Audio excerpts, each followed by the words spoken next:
Ask most people optimizing for AI search what success looks like, and they'll likely point to citations, showing up in that little list of sources under an AI answer. Today's guest thinks that's pretty close to irrelevant. He'd rather have 0 citations and a brand mention that people actually remember than a link nobody clicks.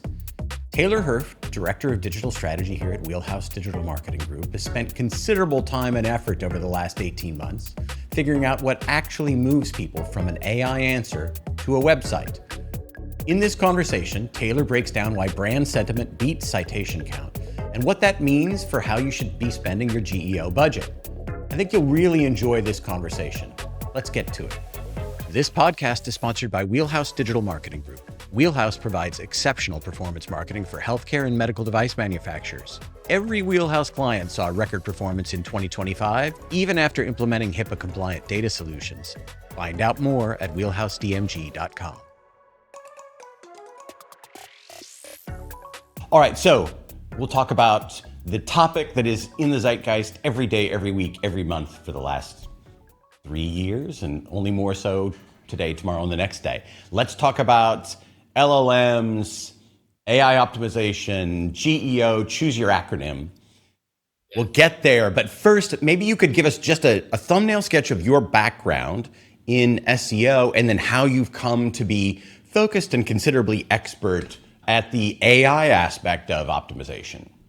Yeah, happy to. I've been in SEO for 9 years now, and it's never a dull moment. There's always algorithm updates, changes in the SERPs, things like that, and the latest launch of all these AI platforms is no different.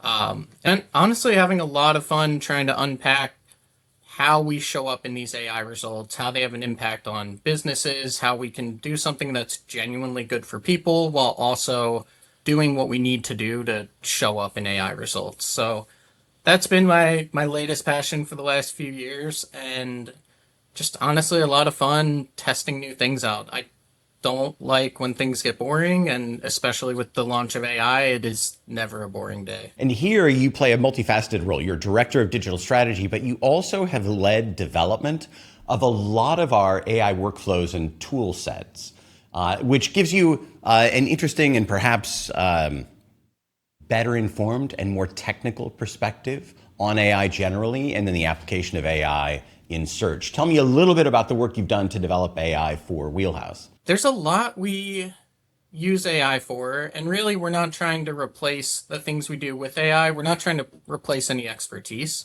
We're trying to get data into the hands of our strategists quicker so that they can be smart, capable people, make good decisions, things like that. But a lot of what we're doing is connecting different APIs and MCPs to all the data sources our strategists would go to anyway. But instead of them having to log in, go to reports and dashboards and filters and manually pull data, we're able to get that into their hands incredibly quickly. And then they can interact with it. They can be smart, intelligent people and make good decisions for their clients. Some of the ones that I really enjoy, we have a landing page monitor that's constantly looking at performance data across all these different dimensions and segments and helping us identify what are the weak links, where do we have to optimize. Whereas if I were doing that manually, it would take hours to drill down into every facet of that performance data.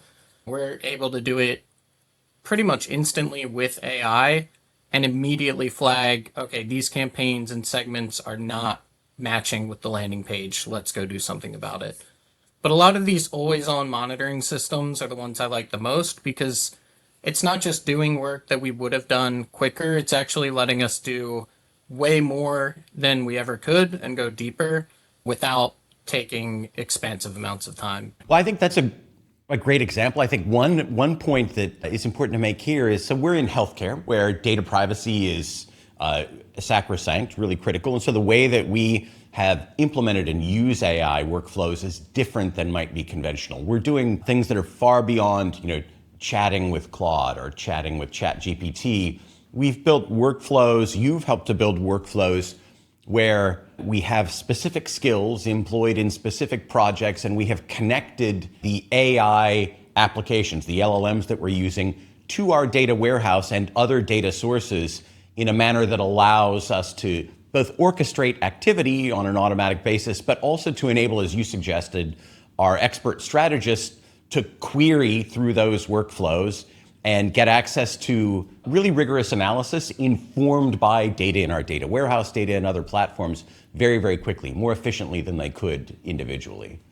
One of the things you touched on, so we never feed data back to the LLMs when we're using it for our jobs. We have our own private instance of Claude that we lean on pretty heavily, well, that we use for these AI workflows. But then we also have clean data in our data warehouse that we're able to connect into our Claude so that we can use data that is fully compliant in a compliant way.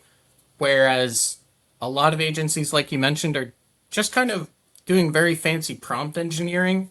Most of our AI systems don't require a complex prompt. It's very detailed instructions and context files that tell it exactly what data to get, exactly how to parse it. But yeah, it's not prompt engineering. That is so far from what we do. And it is all compliant because we only use clean data that is connected to our own private instance. So there's no sharing back with platforms. There's no PHI being shared. It's all very clean the way we do it. That's great. All right, so that is a good foundation to begin to talk about generative engine optimization or any other three-letter acronym that you want to apply to AI. Yeah. Again, we're in healthcare, medtech. There are some specific constraints. There are interesting dynamics around search generally, and even more so around the introduction and centrality of AI in search. So give us a sense for the landscape of GEO in healthcare, medtech, in privacy-first industries.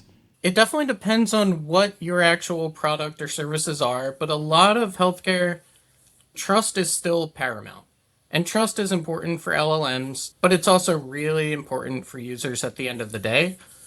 And also, people aren't very quick to make a decision with their healthcare or a medical device, let's say, without doing deeper research. And so AI platforms are heavily used in those kind of decisions. You're not just going to go sign up for some critical medical device on a whim. It's not a one search, it's not a one prompt kind of scenario. You really have to be there as they're doing their research, and these AIs are really research tools at the end of the day. So, not to get too in the weeds too early, but we hear a lot of businesses say they want to show up in AI.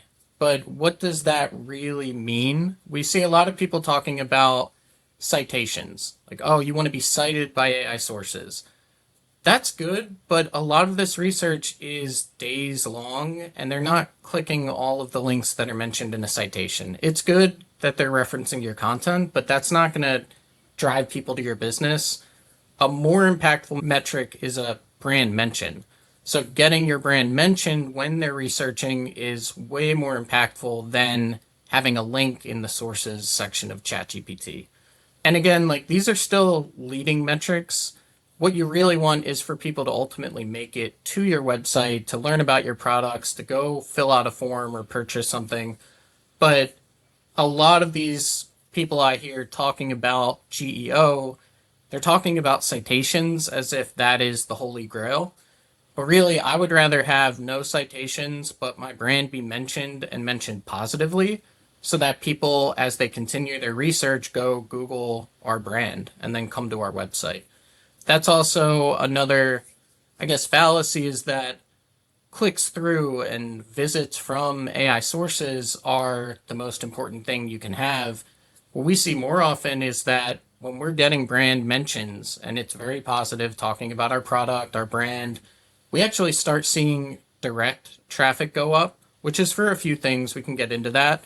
But people visiting the site directly, or our branded search traffic goes up, and the quality of that goes up as well because people have done all of their research already. So citations are great. The LLMs coming to your site to train, that's great. But really, you have to be looking at, are you being mentioned and recommended as a brand? And is that positive? And is it better than how it's talking about your competitors?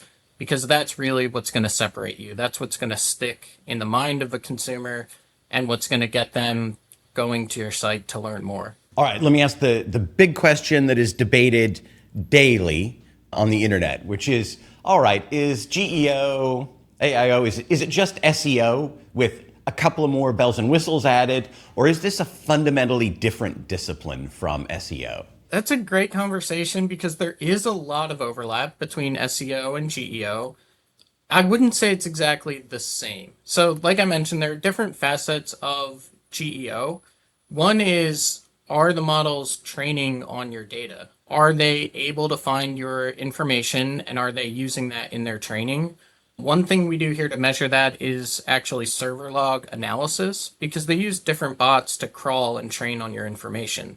So, looking at that to make sure that your content is accessible, is being able to be picked up by these LLMs is very important. And that's not necessarily an SEO thing. They don't necessarily abide by the same systems that Googlebot does when it's crawling and indexing your content. And you do have to look deeply to see if it's able to find your information. It's also important that it's not just about what's on your website. So SEO is very heavily about what can I control on my website to get more links out there, to get more clicks. LLMs are not just training on your website. They're looking at third parties and aggregators and review sites and even Reddit and what people are talking about there.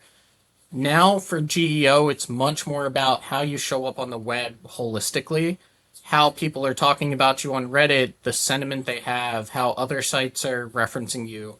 It's much broader than traditional SEO. It touches into that outreach that was so important when backlinks were so critical in SEO, but it's not about backlinks. It's about sentiment, it's about mentions, it's about just how you're showing up online holistically. Yeah, the outreach that's associated with GEO has much more of the flavor of digital PR than anything like link building. Exactly. The SEO outreach was almost entirely link building. There is some, there's a listicle that shows up for a lot of people and you want to be there, but it is much more about digital PR, essentially. All right, so you mentioned server log analysis, which is a good point of transition. I've mentioned a couple of things. One, we did another episode on server log analysis. We'll link to that in the show notes of this episode, where we went through all of that methodologically. But let's talk about how you diagnose what's actually happening and what's not happening related to AI overviews, inclusion of AI in search results. One of the things that site owners, that webmasters, that digital marketers are noting is that they are beginning to see what they feel are precipitous drops in organic traffic or shifts in traffic in their own analytics. And the worry is, oh, that's AI eating my lunch. My educational content is now being cited in LLMs or incorporated into AI overviews, and so people aren't coming to my site. They're not consuming my content. So first of all, let's kind of go back to how do you diagnose what's going on, and are we seeing that sort of thing? And then I'll ask a follow-up question about once you diagnose, then what do you do? The diagnosis is a really good place to start, and it shows you, it makes you think about what data sources you have and what you're tracking. But just like any drop in organic, even before AI, there could be a number of causes. It could be a ranking issue, it could be an algorithm update, it could be competitors just with genuinely better content. The first thing I would do if I'm starting to see a decline, and I think it could be AI, is try to pinpoint where that decline started. First, you have to check to see if there was a major algorithm update, and that could be changing things. You also should be keeping a close eye on the competitive landscape and see, are there new SERP features showing up? Are there new AI overviews showing up? Or are there just competitors that are creating better content, doing it better than you, and they're starting to get more clicks than you are? If there is a clear pinpoint where it's a single day or over the course of a week you had a drastic drop, it's likely to be either an algorithm update or broad AI overviews that are now showing. So you really have to look at the SERPs over time. All right, so let's say you've looked at what's happening in the search landscape, and you don't have this moment in time when everything dropped. It didn't drop, 25% or 30% from Monday to Tuesday. And you want then to begin to identify or prove or disprove that AI is now cannibalizing your traffic? How do you go about making that analysis? What I would look at first is impressions over time, because it could easily be that it's a seasonality thing. It could also be that people are slowly migrating to use AI tools. So what you want to do is check to see, are impressions steady, but my clicks are going down and my rankings going down, or there's a new AI overview. Those are very likely sources that either something's happening in the SERPs that is changing it, or that no, things are pretty steady. Maybe volume is steadily decreasing and doing that over time. And that could indicate that people are shifting over to things like ChatGPT or Claude. I would also look at, like I mentioned before, your server logs. As long as if you're an authority in your space, the big LLM platforms are coming to your site. They're training, but they're also requesting information when people prompt. They have separate bots that come when a user asks a query and it searches results, it comes to your site, it pulls in content.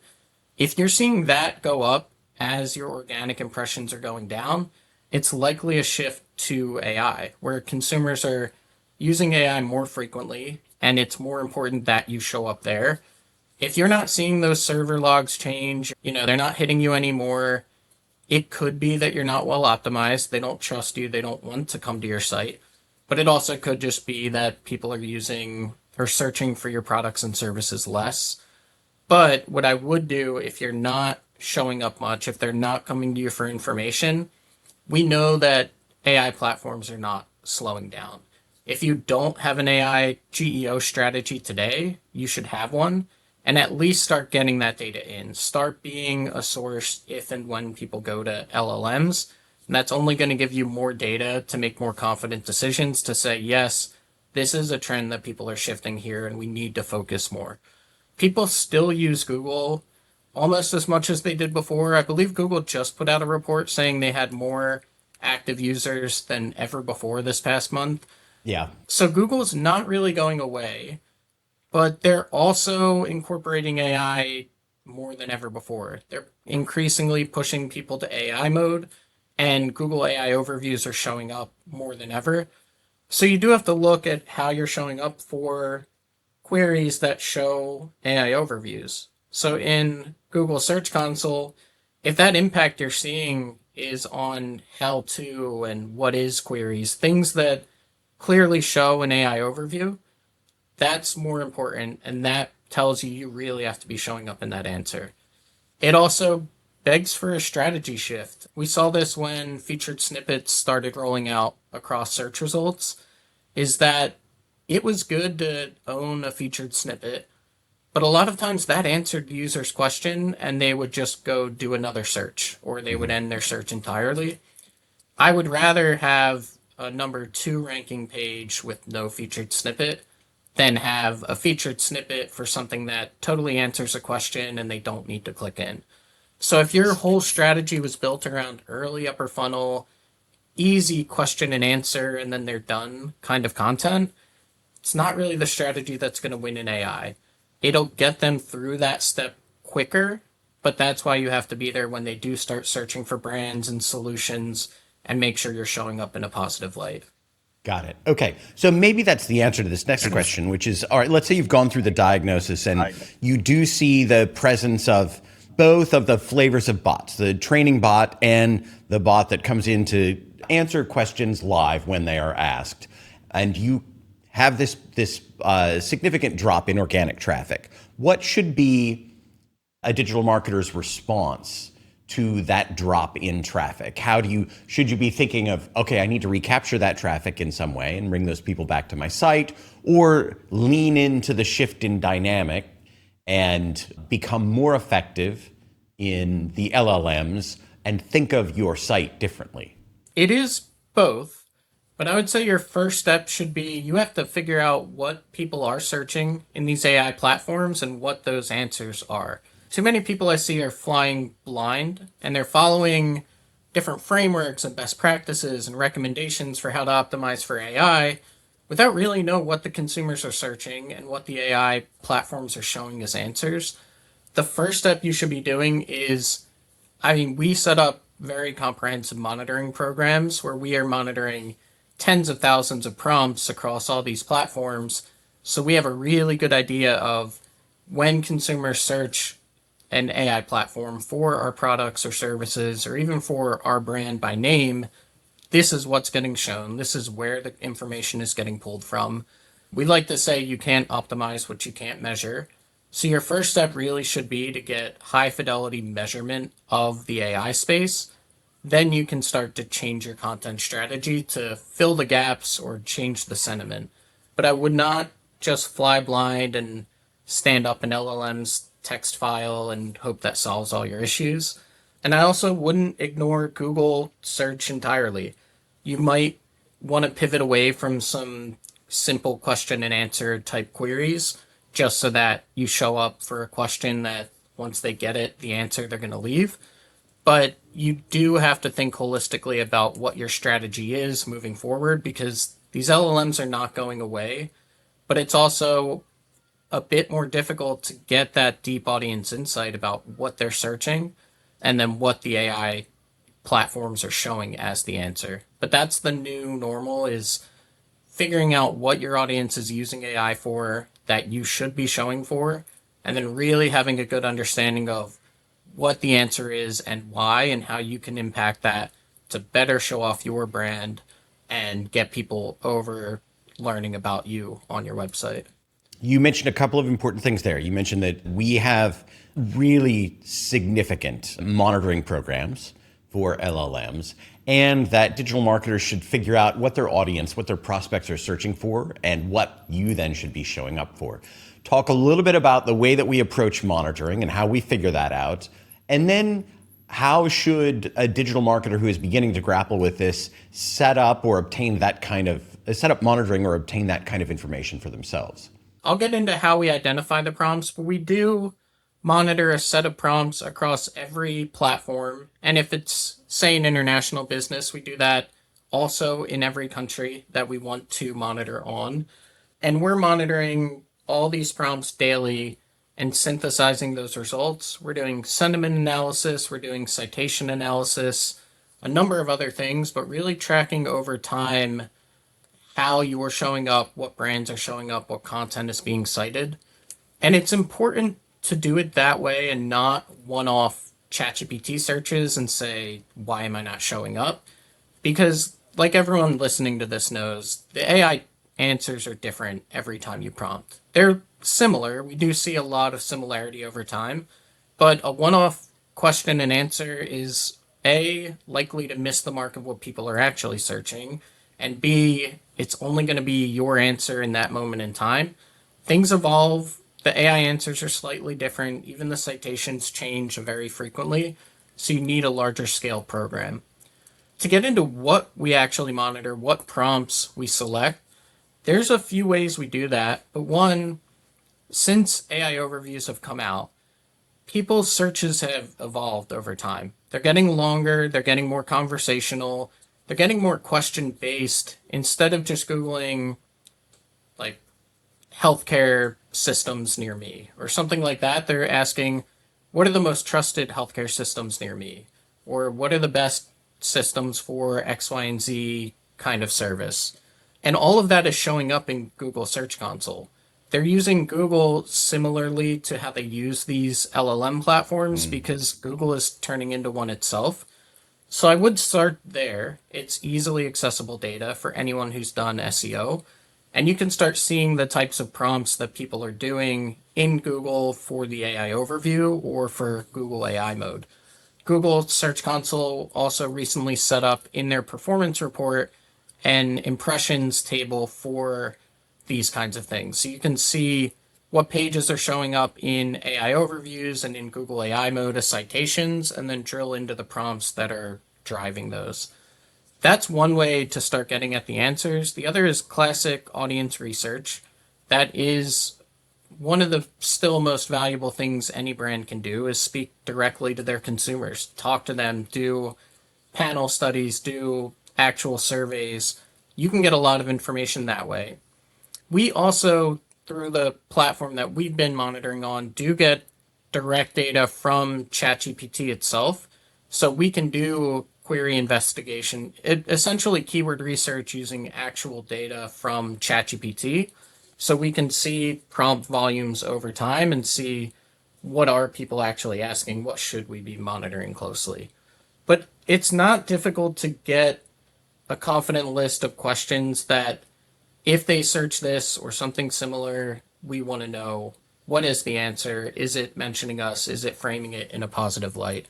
But that's clearly the first step before you actually change anything on your site.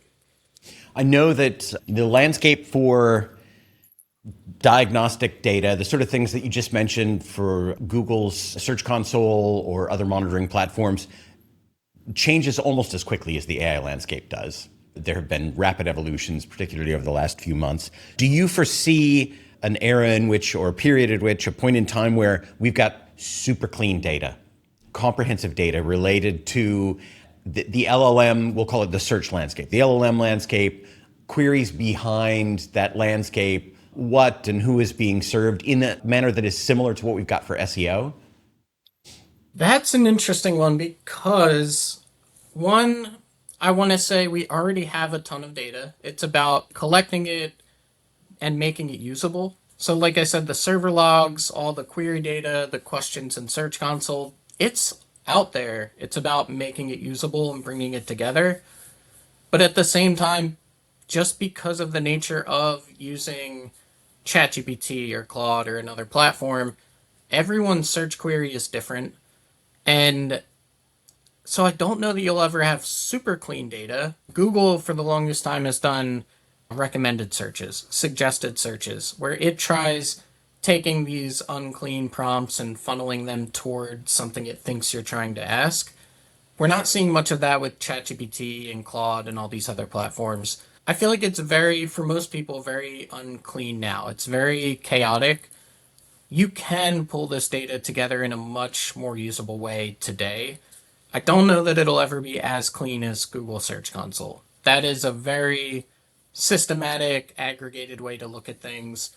I don't know that AI will ever get there, but I do know that if you're able to harness the data you have available now, you can already get very actionable information. It's never going to be as clean as Google Search Console, in my opinion, but who knows? ChatGPT could launch ChatGPT Search Console and, change things overnight. It all moves so fast. Yeah, I think even with Search Console, although it's ostensibly clean data and it's presented in a relatively user-friendly fashion, it still suffers from being curated by Google and by the fact that Google decides what data you get access to and thresholds for that data. And it seems to be, they seem to be capricious at times. Well, here's what I'd say. More than that, they're 100% self-serving. So it's problematic to have a single source of data in any event. Yeah, it's the least hot take you could have said. They are very Exactly. self-serving. But yeah, the more you drill down, the more it filters out data to the point where it becomes unusable at times. But it's still, I mean, it's better than just trusting some keyword research tool online. It's definitely Yep. better to get that Search Console data. Yeah. All right. So let's think 3, 4, 5 years out. What does this, we'll call it the search landscape, but we'll use that comprehensively. That's search, that's LLMs. What does the digital landscape look like? Are we still optimizing to traffic generation to a website? Is that a core KPI along with search rank? Or are we optimizing to something different as digital marketers? When I think back to 3 years ago, when ChatGPT was launching, we were all coming up with our takes of, is Google going to go away? Is everyone going to be on ChatGPT, or is ChatGPT a fad? And a lot of us were in the middle. And I feel like it settled out a little more toward Google's favor than people thought. I think a lot of people thought this mass exodus would have happened, but it's very steadily moving toward LLMs being increasingly important. If I had to make a prediction for 3, 5 years down the road, I would say that GEO is just as important as every other aspect of your media. And that includes paid, that includes organic, but I think GEO and SEO are going to merge together because right now the things that work in GEO that don't in SEO anymore, certain trust signals that ChatGPT just hasn't caught up to the Google algorithm. I think they're going to fix that. I think they're going to be citing more reputable sources, have more strict parameters to what they cite in certain areas. But I do think that GEO is here to stay. I would be shocked if people still have SEO more important than GEO in 5 years. I would say that it's going to keep going that way. I also do think websites are going to stay important. I think people are so used to visiting a website that they're going to do a lot of their research through ChatGPT, and they might be able to one day get directly to a contact form from ChatGPT, like be able to fill it out directly in there and no need for a website at all. But I don't know that we're there yet. I feel like, if anything, the research phase will be done more and more through these LLMs. But then ultimately, you're still going to want to go to the website, fill out the form, purchase a product, things like that. But I could be wrong. I think it's more likely that LLMs do ultimately take over. They're the primary entry point, and they're increasingly becoming the last touch where you can purchase products.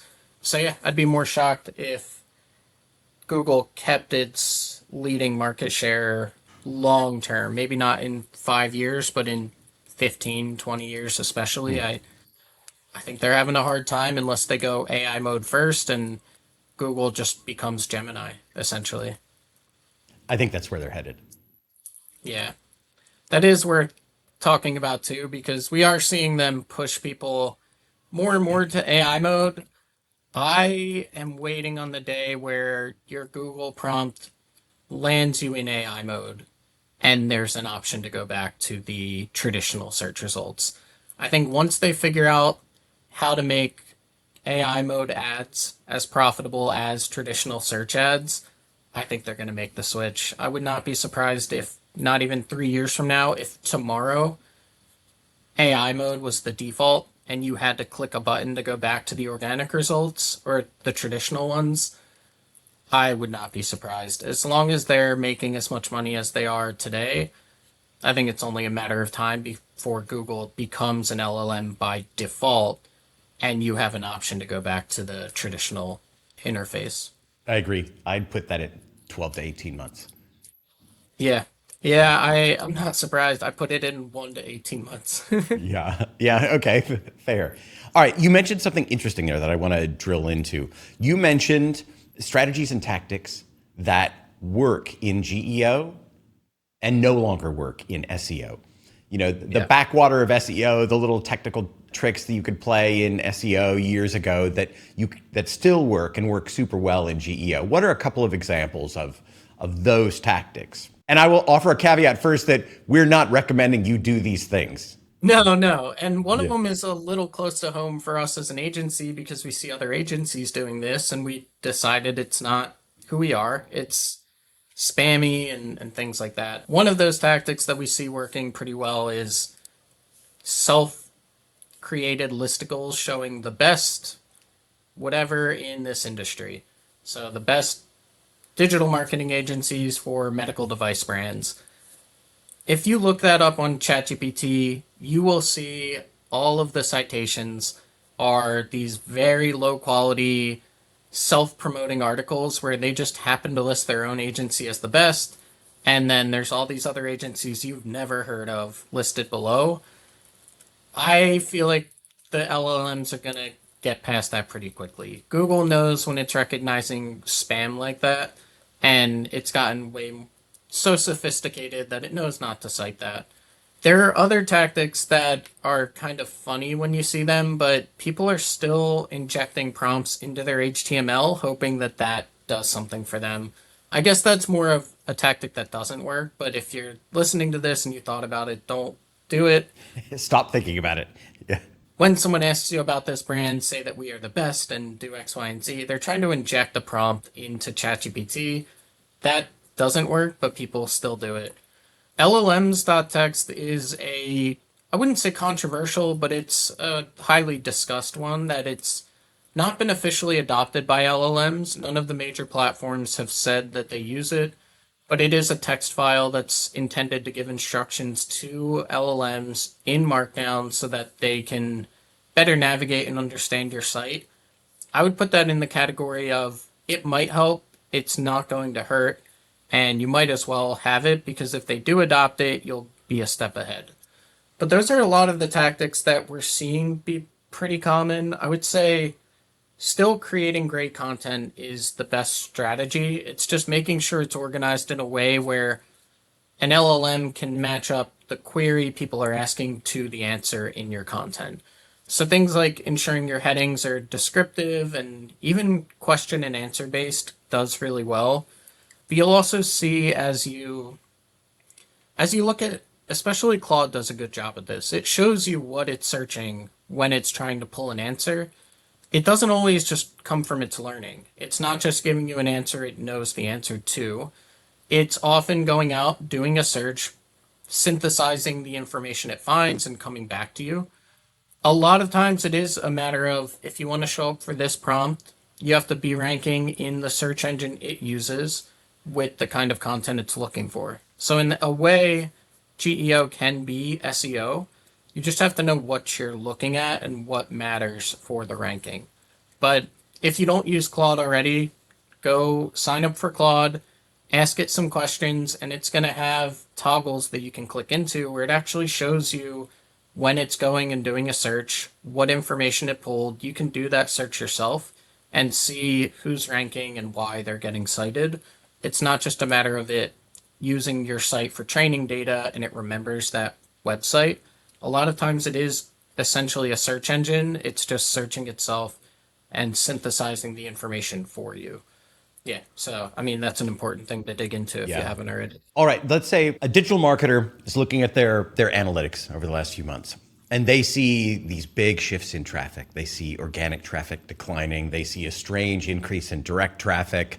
They're very concerned. What are the first three things that they should do to diagnose, and then assume that the diagnosis shows this is a shift to AI superseding organic traffic to their site? How should they respond? I would say before even digging into direct, you should be looking at referral. So not all AI traffic comes through referral, but a lot of it does. And Google did just launch a new custom audience group that will bucket together most of the major LLMs into an AI channel, but a lot of them still come through referral. So if you are getting clicks from AI, check your referral traffic. But a lot of it does end up coming direct. If you are seeing direct traffic coming through, it very well could be AI because not all of the referrer information comes through when someone clicks a link in AI. It's also worth knowing that AI overview clicks are not coming through an AI channel. They're coming through organic as well. So more likely it is an AI overview answering someone's question they're not clicking through. But like we said before, if your organic traffic is coming down, say you're seeing an increase in direct traffic, and not just direct, but high quality direct traffic. We see that people who do use LLMs to do their research tend to come in much more qualified than other traffic. If that's what you're seeing, it is a good chance that this is people who have done their research, they're coming to your site already having known about you, know what they're looking for, much more likely to convert. At that point, I would be looking at your server logs, seeing what kind of content is driving those clicks, and then go and start monitoring prompts, try to increase that share as much as you can. If you're seeing organic traffic tank or decrease steadily, and you're not seeing it come in through other channels, it's probably AI and people turning to ChatGPT and not finding your brand. And you need to go through what we said before about identifying prompts, getting all this data, start monitoring, start optimizing. If they are coming through direct or referral and it's highly qualified traffic, double down. Just continue expanding because it's not going to stop. People are going to continue using LLMs. I'll parrot back to you what you said to me. I think that's the least hot take you could have offered. People will continue. Yeah, I agree. But I think it's absolutely right, right? This is not going to abate. It's only going to accelerate and increase. Yeah. Yeah. All right. What have we not talked about that you would like to talk about? It's not enough to say, I want to do GEO or I want to optimize for AI. You really have to know what you're optimizing for and know what matters and what doesn't. So, citations we talked about can be important, but only if people are inclined to click on that citation. Otherwise, it's just an answer and you get a little brand impression. But I wouldn't just broadly optimize for citations because people are just learning at that point. I would really focus your efforts on brand mentions. It's much more important to show up when someone searches what is the best device for X problem than it is for much earlier in the funnel things that they're just going to see your brand, not know about you, not really be looking for solutions yet. I would focus most of your efforts on brand mentions and brand sentiment. You should see how it talks about your brand when it does compared to your competitors, see what you can do to influence that. And then even beyond it, especially for our medical device clients, we look at when they're really deeply diving into our brand, like what are the patient outcomes associated with this brand? What is the fail rate? What are those kind of things? We want to make sure it's incredibly accurate and portraying us in a positive light. There is a lot of misinformation out there. There's a lot of outdated information that gets pulled into LLM results. So I would focus pretty heavily on brand mentions, brand sentiment, and brand accuracy over just broadly going for citations or even just broadly going for clicks. I would focus heavily on clicks to content that is going to move the needle and going to drive business outcomes, not just you're not optimizing for traffic, you're optimizing for whatever business outcome you're aiming for. Yeah, I think that's a universal truth. Optimize for a business outcome, not for vanity metrics, regardless of whether you're working in SEO or GEO or digital advertising or any other. Yeah, that's great. Well, I've enjoyed the conversation. I appreciate the time, Taylor. Yeah, thank you. Happy to talk. As Taylor pointed out today, navigating the shift from traditional SEO to AI search or GEO isn't about tricks, prompt injection, or chasing broad citation numbers. It's about high fidelity measurement, building brand sentiment, and optimizing for real business outcomes. Whether it's 1 month from now, or 18 months from now, or 2 years from now, AI search will become the default mode in Google's search engine. And the companies who've optimized their digital footprint for LLMs will have a significant advantage. If you enjoyed today's discussion, be sure to subscribe to the podcast, leave us a review, and share this episode with anyone on your team navigating the new world of AI search. I'm Aaron Burnett, and I'll see you next time on The Digital Clinic.